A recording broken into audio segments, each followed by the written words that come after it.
सभी को नमस्कार। दिव्यांग प्रतिभा ऑफिशियल यूट्यूब चैनल में आप सभी का स्वागत है।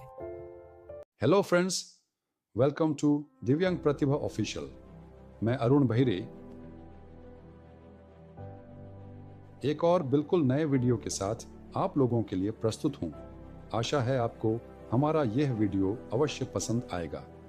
तो चलिए वीडियो की शुरुआत करते हैं। सन्नाटे की गूंज, इको ऑफ साइलेंस।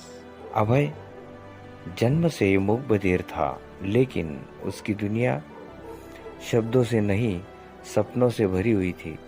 वह एक मशहूर वकील बनना चाहता था, लेकिन लोगों ने उसे समझाया कि बिना आवाज के यह संभव नहीं है।